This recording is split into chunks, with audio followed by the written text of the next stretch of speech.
Good morning, welcome to a little chair yoga. So this is an express class, which means it's 30 minutes or less. And we're gonna start in the seated position. So the thing with your chair, any chair you can work with, just make sure that if you have like a chair with rollers on it, that the rollers are secured. So you want the chair to remain stable. So this is just a dining room chair, so any chair will go. Folding chair, office chair, whatever you got. Just make sure it's stable and then put your feet on the floor and then rest your palms in some fashion. So you could rest one palm inside the other. I like mostly just one hand on each knee. And then you can close your eyes or you can leave your eyes open just a little tiny bit and let them softly gaze out in front of you. If you're a little sleepy, do the second one. I like to close my eyes most of the time because it helps me concentrate on the breath. So you can choose. Notice the breath.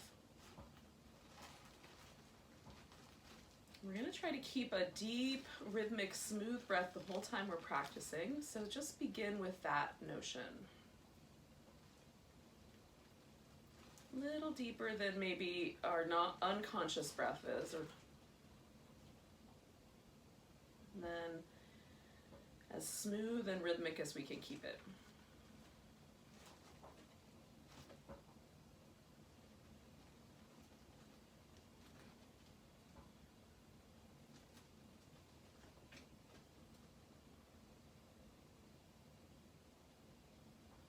Let's do 3 more of those.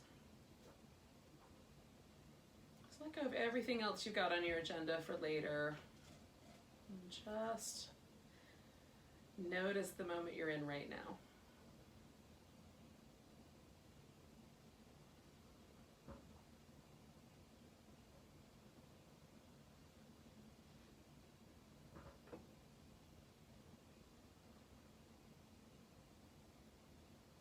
And we're going to drop the chin. And if the back of your neck feels a little tight or tender, you can keep the chin slightly elevated as we go. We're going to try rolling the head over one side. And again, sometimes people feel like that's a little too crunchy on the bottom side. You can elevate the head slightly so it's not quite so deep to accommodate any needs that your neck has today. So just roll from one side over to the other side. And I'm going, excuse me. Going slow enough that I can feel all of the muscles around the neck as I go. And if I find one that feels a little tight or tender, I might change how I move. So I might move a little slower, or I might pause.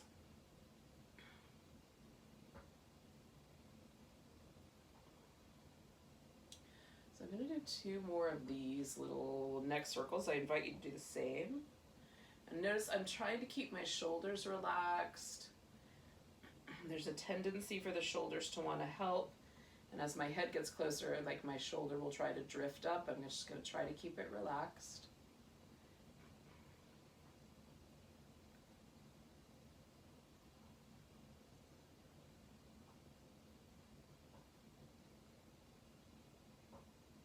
So when you get back to the center, we're going to let the head float up. And then we're going to work with the shoulders a little bit. So we're going to take the shoulders up, kind of push them back toward each other, draw them down, and then forward. So that's the pattern for now. And we're trying to get the shoulder blades to move. So beware of moving your arm bones rather than the shoulders. Really concentrate. Make sure it's the shoulder blades that are moving. The arm bones up. Clearly go along for the ride. So when you get down all the way to the back where you feel your shoulder blades kind of pressing together, we're going to pick them up now, push them forward so the shoulders are pushed forward higher, and then draw them down and sweep them around. So we're just moving in the opposite circle, but feeling the shoulder blades kind of come all the way up with them as close to touching as possible. Oh, it feels really nice. A lot of movement is nice in the upper back. And even if it doesn't move much, any movement we can get is good. Oh, all right, one more. All right, so we're gonna let the shoulders settle and take a moment and just just feel the arms. So just notice, like, is there one arm that feels a little bit tighter, a little bit like one shoulder, one arm that feels like you should start with it. So for me, it's the left side today. So I'm going to start with the left and make a nice big circle.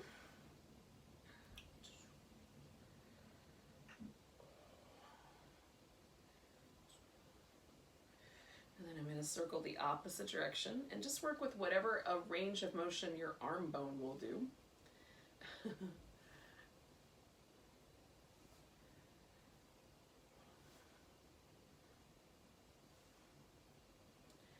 right, and then we'll do the opposite side.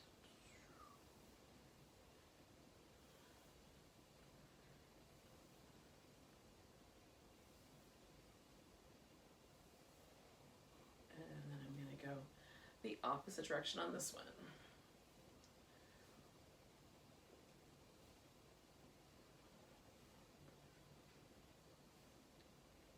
Okay, so now we're going to do both arms together with a kind of medium-sized circle. And you can bend at the elbow, you can turn the palms different directions, go the other way. So notice how the shoulders are responding to the movement. And then we're going to get really super teeny tiny, and you're going to feel all kinds of pressure on the top of your shoulder. Go the other way. Warming those muscles up a little bit, y'all. Okay, shake them out.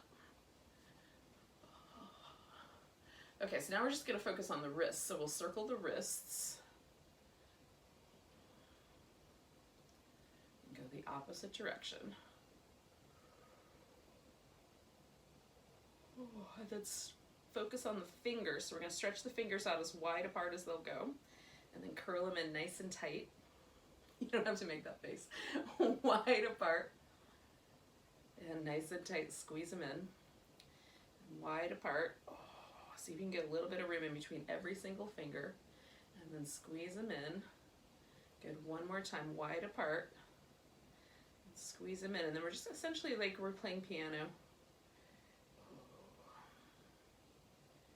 And go the opposite direction.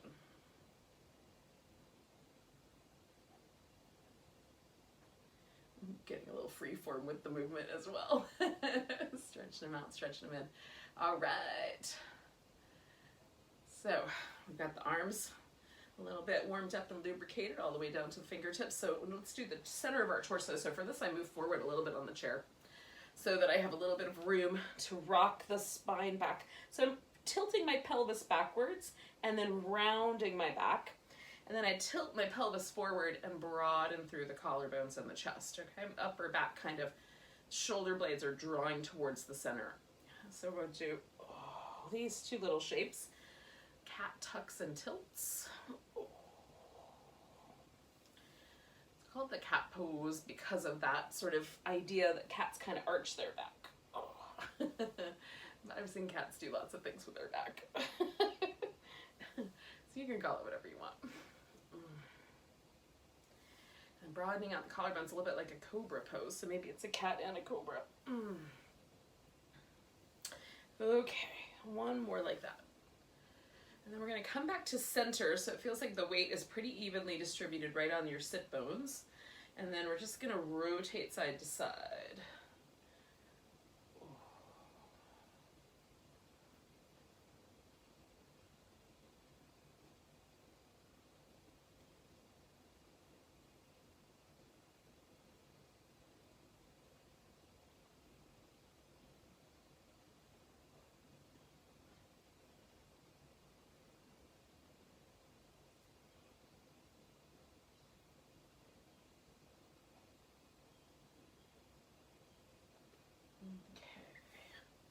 Now we're going to do a little side bend, so we'll take the legs out nice and wide. And what we're doing when we do these movement patterns, these 3 movement patterns, is we're moving the spine through all of the different movements that it does. We did some flexion and extension, we've done some rotation in each direction, and now we're doing some side flexion, side bending in each direction. So I'm just resting my elbow on my thigh, giving myself a little side bend. A little side bend. Oh, so nice. Oh. Oh. you've been stuck in Zoom meetings for most of the day, like this is a great way to break up your middle of your day. Oh, still sitting if you have to be in your space. All right, so I'm gonna come back to the center. Now we've moved to the center of the torso. Now let's get our legs a little bit. So we're gonna take one leg and we're just gonna turn that ankle, not in a bad way, but not in an injury way, but just rotate the foot around and then go the opposite direction. Sometimes my ankles will accompany me with some musical clicking and clacking. And then point and flex and kind of spread the toes apart if you can. And I kind of try to spread the toes and then squish them together.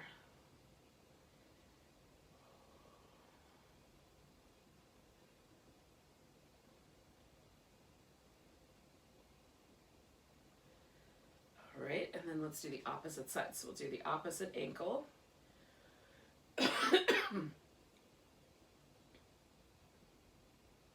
And go in the other direction.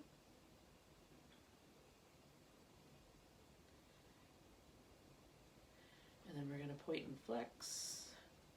And again, see if you can get your toes involved.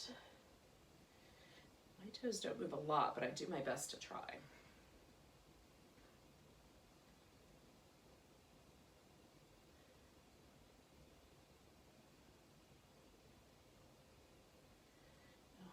So then I'm gonna get really close to the edge of the chair, and I'm gonna pick one leg up. Now, one option is to kind of get up on your tiptoe and then just rock that leg back and forth. So if picking the leg up feels like it's too much for the hip or your knee, definitely rock back and forth. The second option is to hold this really low so it's closer to the ground.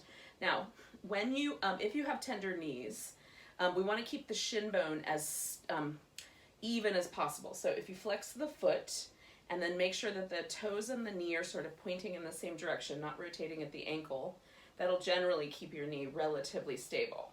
You can also lift the leg way up high and rock it that way. Same idea applies with the foot and the knee. Okay, so just choosing an option that's right for you. Then we're gonna hold onto this leg and we'll extend and then release, okay? Extend and release. And again, if holding on is ridiculous, just let go and do this extension and release in the air. Just getting the hamstrings a little bit. Okay, we got that side. Now we're gonna go for the opposite side. Again, option 1, option 2, hold in a little lower. Option 3, bringing that leg up nice and high. Just pick the one that's right for you. Maybe there's some space in the middle you like better.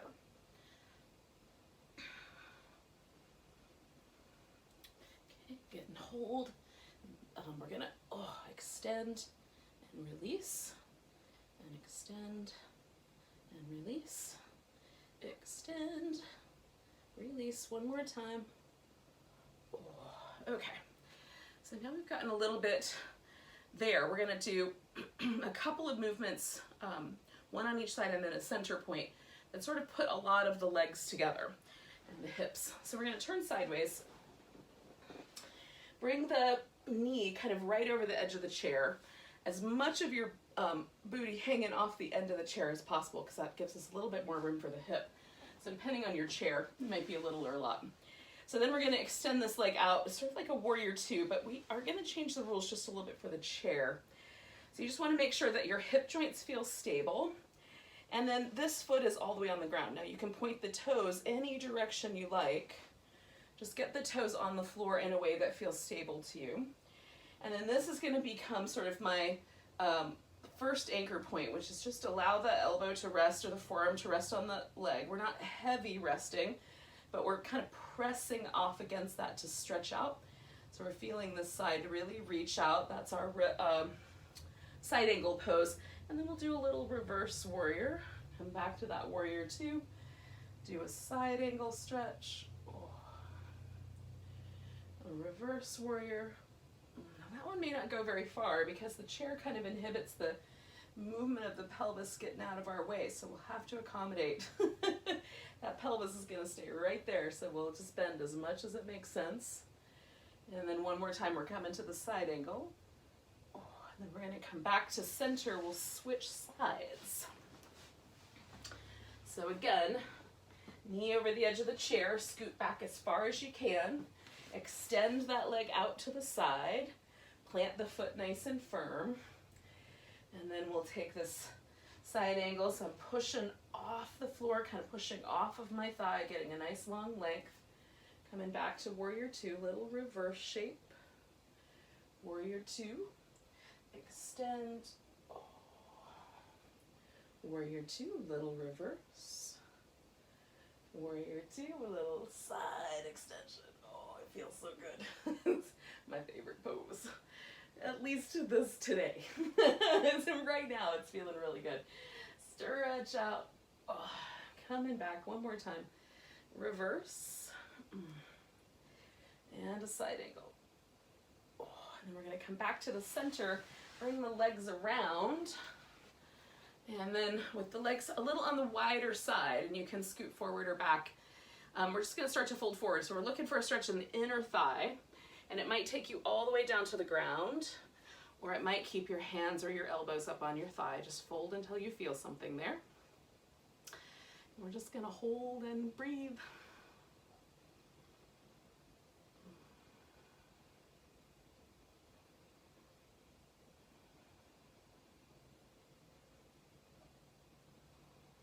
One more. Come on back up, bring the legs together. All right, so we're gonna pause for just a moment and feel, because we've done some kind of movement in just about every joint in the body. So just check in and see how it feels to be in your body right now. And then we're gonna do a little bit of standing balance work to end our practice today. So we're gonna use the chair, but we're gonna stand. Now, if you, for whatever reason, can't do anything standing, then just pause here. Take a few moments, get in touch with your breath again, and that can be the end of your practice. If you can stand with a little bit of aid, then that's the next bit. Okay, so we're gonna start on the side of the chair, so that I've got the chair here for support. And you can hold onto the chair. If you can let go of it, even better, but if you can hold onto it, it's fine. So we're gonna bring the outside leg, so in this case my left leg, because I'm standing on my right leg, into a tree. You just want to make sure your foot's against something solid. Shin bone, thigh bone, something like that. If you start to fall, catch with your foot. Now, one of the most important things about practicing balance is that as we get older, we get a little less good at it. So it's important to practice it regularly, so we maintain some body awareness around how to fall, right? And so if we give ourselves permission to be a little out of balance, and then catch with the foot, right, by putting the foot out or down, we'll keep kind of those memories of how to catch when we get a little wobbly. Hopefully it helps. All right, so we're going to use the chair for a spinal balance, a kind of extension. So you're going to step back so that you can put your hands on the chair and kind of flat or tabletop your back. We're going to take the right leg out behind us, the left arm out in front, and then return those. Left leg out, right arm out, stretch, return. Left leg, right arm, right leg, left arm. So we're just going to stretch opposite sides, each one. Reach, come down. We're going to do it one more time. Hug in your belly button. Reach, come down, reach, come down. Good. So back up a little bit and do some downward dog on the chair. Oh, I love that pose. And then we're going to do our opposite side of our tree. So I'm going to come around the other side of the chair here so that my poking out leg has a little bit more room. So coming over here, finding my tree pose. And again, use the chair to get yourself started, but then if you can let go, let go. If you need it, like maybe just keep a pinky on it, see if that works. Sometimes we need the little extra bit of support, that's fine. And then we're working ourselves towards being stable on our own. So So we might be a little wobbly, and again, when you wobble, put your foot down and catch. That's just as important as standing still, if not more. So 2 more breaths.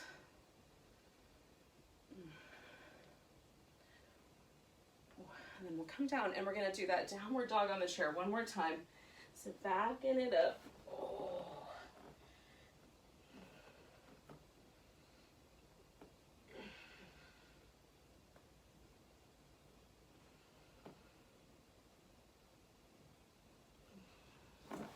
And then yogis, we'll take a few moments just to sit and do a breath pattern. So here we are. And again, notice, like feel, once you've returned to your seat, feel your body. Does it feel different now than it did a few moments ago? And the breath pattern that we're gonna do is called Nadi Shodhana, or alternate nostril breathing. And it's thought to be sort of a way of kind of harmonizing or balancing our emotional state, mental state. So if we're feeling really sluggish or we're feeling really agitated, it sort of brings us to a sense of equilibrium. That's the notion. So let's test it out and see if it's for real. So you're gonna take your peace sign fingers of your dominant hand. I'm right-handed, so I'm using my right hand. And then those can either rest on your forehead or you can curl them in, okay? Usually my preference is to curl them.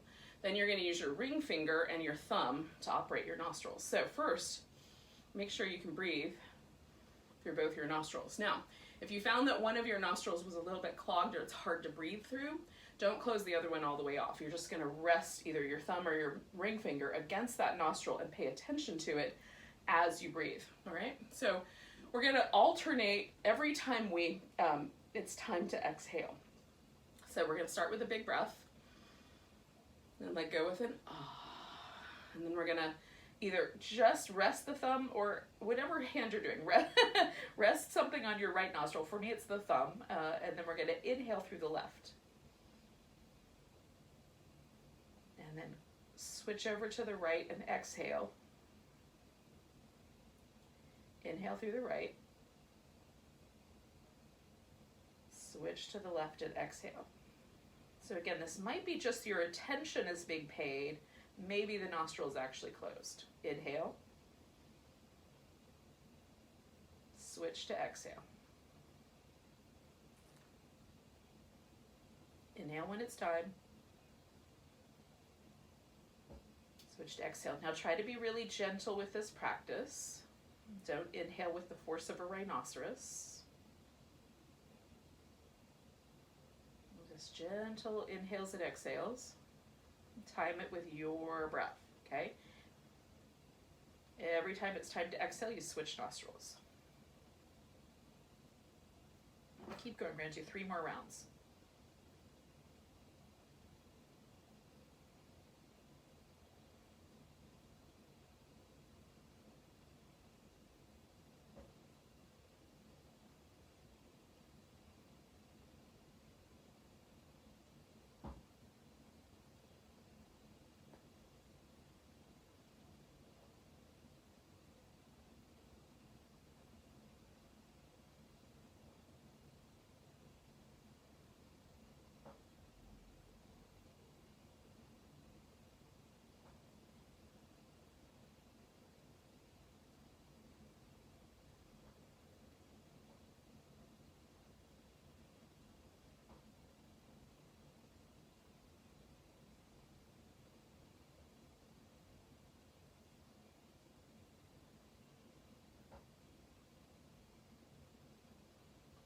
And the next time you exhale through your left nostril,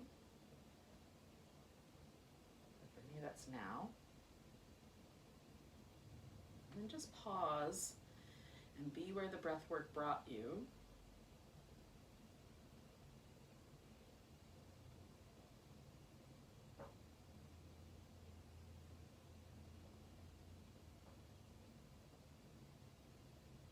You can do this breath work without ever touching your nostrils. You can just pay attention in that alternating pattern that we did, or you can do this with the physical manipulation, but always try to be gentle with breathing practices. Now,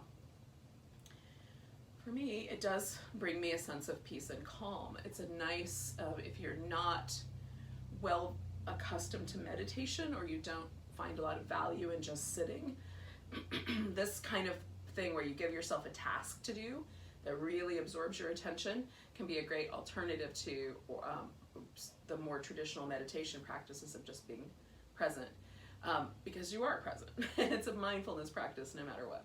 So take that little breathing practice home with you if you like, and do just that some days, with or without the chair yoga. So thanks for joining me today for a little chair yoga express. Have a great rest of your day. Let's do one big breath together, yogis. And a big deep sigh. Namaste. Welcome to your day.